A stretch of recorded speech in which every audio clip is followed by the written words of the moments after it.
How to create a text channel on Discord. Want to organize your server with dedicated spots for chatting, announcement, or specific topics? Creating text channels is the way to go. Let me show you how to set one up quickly.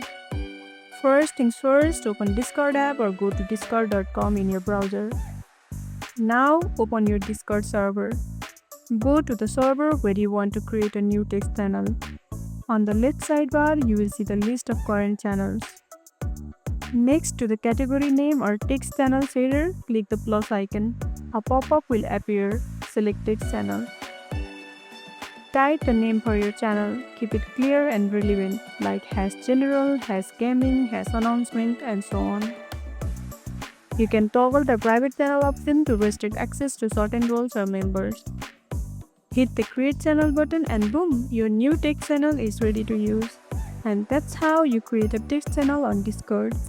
Perfect for keeping your server organized and chat flowing smoothly. If you found this tutorial helpful, don't forget to like this video, subscribe, and tap the bell icon so you never miss an update. See you in the next one.